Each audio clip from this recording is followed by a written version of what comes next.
Good morning student.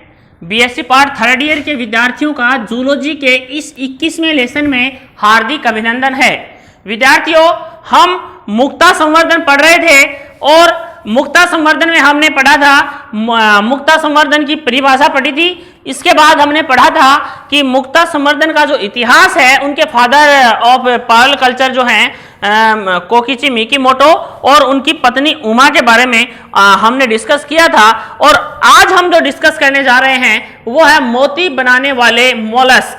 वो कौन कौन से मोलस्का हैं, कौन कौन सी सीपियां हैं जो मोती निर्माण में अपना अहम रोल प्ले करती हैं। इसमें देखिए दोस्तों, फ्रेंड्स, कि सभी द्विकपाटीय सीपियां मोती बना सकती हैं। जितनी भी द्विकपाटीय जिनमें 2 कपाट पाए जाते हैं वो सभी सीपियां जो हैं वो मोती बना सकती हैं। लेकिन व्यापारिक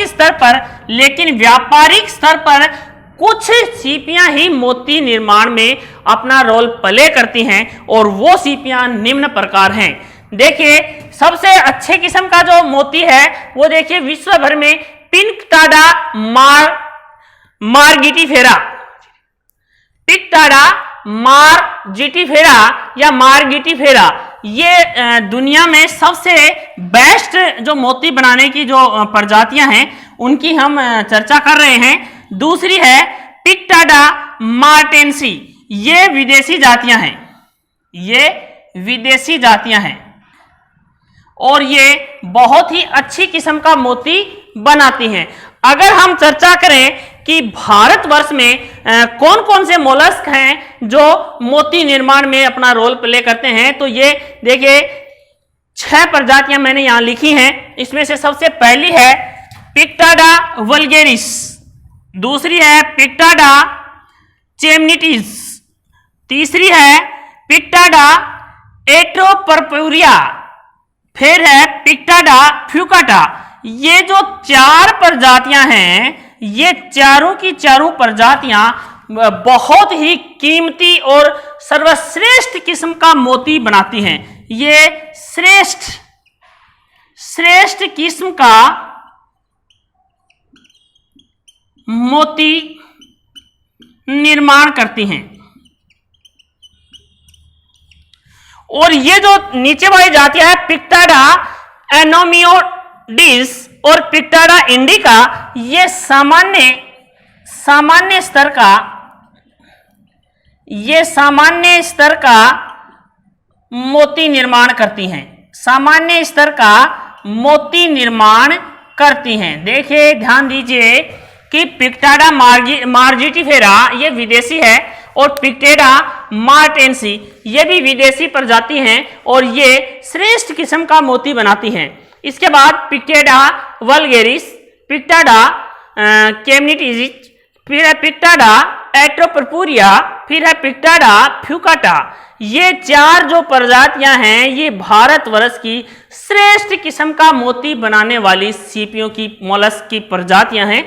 इसके बाद जो सामान्य स्तर का है वो पिक्टाडा एनोमियोडिस और पिक्टाडा इंडिका, ये सामान्य स्तर का मोती बनाती हैं। इसके अलावा कुछ वंश हैं जैसे हेलियोथिस और मिटिलस, ये भी सामान्य मोती निर्माण में अपना रोल प्ले करती हैं।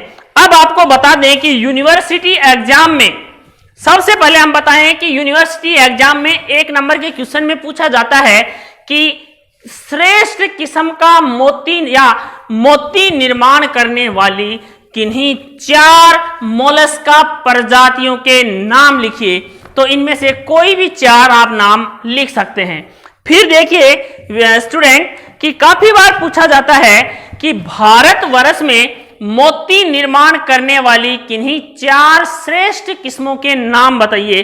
तो पिक्टाडा वल्गेरियस, पिक्टाडा केमनिटिस, पिक्टाडा एट्रोपर्पुरिया, पिक्टाडा फ्यूकाटा, ये 4 प्रजातियां हैं। ये बहुत ही श्रेष्ठ किस्म का और 1 नंबर के क्वेश्चन में पूछा जाता है। इसके अलावा आपको बता दें कि काफी बार कंपटीशन एग्जाम में भी निम्न में से श्रेष्ठ किस्म का मोती निर्माण करने वाली प्रजाति है, इस प्रकार से पूछ लिया जाता है। तो एक ऑप्शन में नाम इन चारों में से मिल सकता है, या इन दो में से मिल सकता है, और या फिर दो नाम इसमें से मिल सकते हैं, या एक नाम इसमें से मिल सकता है। और भारतवर्ष में अगर पूछ लिया जाए तो इन्हीं चारों में से एक का जो ऑप्शन है वो आंसर सही होगा। ओके, इसके बाद अगला हमारा जो सवाल क्वेश्चन है, टॉपिक है, वो है मुक्ता निर्माण की आधारभूत संरचनाएं। मुक्ता निर्माण की आधारभूत संरचना। देखिए मुक्ता निर्माण की आधारभूत संरचना में देखिए आप लोग कि मुक्ता निर्माण की जो आधारभूत संरचना है इसमें 2 लेयर पाई जाती हैं। परिवार, सबसे पहले परिवार या मेंटल, और मेंटल के ऊपर जो है वो शीथ या कवच पाया जाता है। देखिए मेंटल जो है, मेंटल सीपी का कवच के ठीक नीचे जो मेंटल पाया जाता है, ये मेंटल में यहाँ पर स्तंभाकार उपकला कोशिकाएं पाई जाती हैं।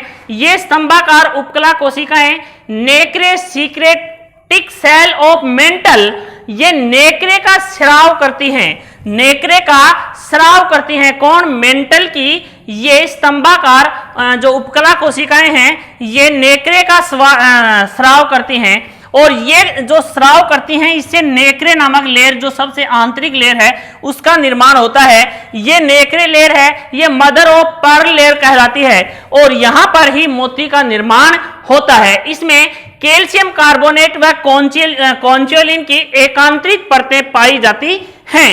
इसके बाद जो सेकंड लेयर है उसका नाम है प्रिज्मेटिक लेयर। इसके ऊपर वाली लेयर जो है उसको प्रिज्मेटिक लेयर कहते हैं, और ये प्रिज्मेटिक लेयर जो है वो कॉन्चोलिन तथा कैल्शियम कार्बोनेट की बनी होती है। कॉन्चोलिन जो है वो स्तंभाकार एक लेयर के रूप में स्थापित होता है, और इनके बीच बीच में कैल्शियम कार्बोनेट पाया जाता है। इसके ऊपर वाला जो लेयर है, जो सबसे बाह्यतम स्तर है, इसको कहते हैं पेरियोस्टेकम लेयर, और पेरियोस्टेकम लेयर जो है वो कॉन्चोलिन की बनी होती है। ये इसका रक्षात्मक आवरण है। इस प्रकार से ये तीनों लेयर मिलके, ये तीनों लेयर्स जो हैं ये मिलकर के और सेल या कवच का निर्माण करती हैं। ओके, ये तीनों लेयर मिलके किसका निर्माण करती हैं? कवच का निर्माण करती हैं। और कवच के काट में, कवच जो है शीथ लेयर,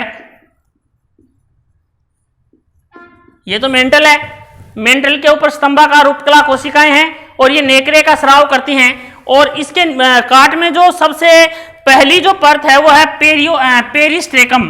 पहली है पेरियोस्ट्रेकम।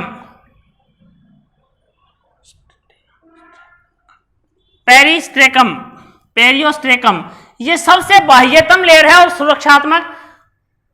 सुरक्षात्मक आवरण जो है वो बनाती है, और ये जो है कॉन्चिलिन की बनी होती है। काइटिन जैसा पदार्थ है ये, और ये वेस्क की सिप्पी के परिवार के किनारे से स्रावित होता है।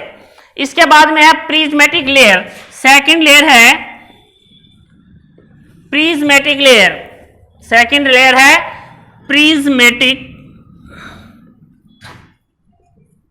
Layer.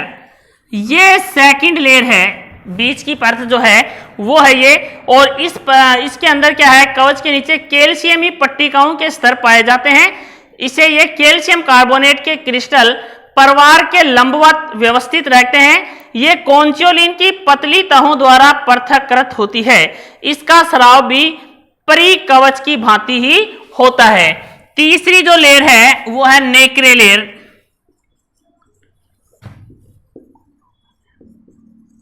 Mother of pearl layer. ये मोती का निर्माण या मुक्ता का निर्माण इसी लेयर में होता है। कैल्शियम कार्बोनेट की अनेक समानांतर सतहों से बना होता है ये, और इसके अंदर कैल्शियम कार्बोनेट व कॉन्चोलिन की एकांतर परतें पाई जाती हैं। ये परिवार की संपूर्ण उपकला से स्रावित होता है। ये जो परिवार है, मेंटल है, इसकी संपूर्ण उपकला से स्रावित ये होता है। तो ये था मुक्ता निर्माण की आधारभूत संरचना। ये इस संरचना में अब देखिए मुक्ता निर्माण, अगला हमारा टॉपिक है मुक्ता निर्माण। मोती का निर्माण कैसे होता है? देखिए मोती का निर्माण कैसे होता है। ओके,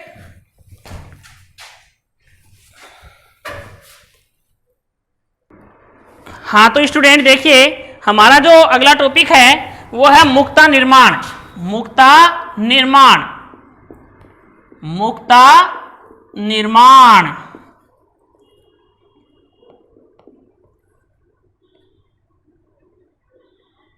देखिए मुक्ता निर्माण में मैंने ये 3 डायग्राम आपको दिखाए हैं। इससे पहले मैं आपको बता दूं, ध्यान दीजिए कि मुक्ता निर्माण वास्तव में परजीवी के द्वारा, जो परजीवी सीपी जो है उसके अंदर दुर्घटनावंश क्या होता है कि कई आगंतु जैसे मिट्टी के कण, समुद्र का कोई पदार्थ है, कोई अंश सूक्ष्म कीट है, परजीवी है, स्वयं की सुरक्षा करने की ये अंदर चले जाते हैं। मुक्ता निर्माण में क्या है कि सीपी के अंदर क्या है, अनेक बाह्य पदार्थ, सीपी में कोई बाह्य पदार्थ जैसे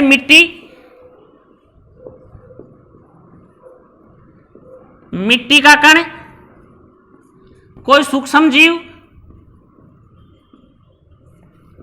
दुर्घटनावश सीपी के अंदर चला जाता है। और ये अंदर जाने के बाद सीपी क्या करती है कि परजीवी से अपनी सुरक्षा करने के लिए, परजीवी से अपनी सुरक्षा करने के लिए ये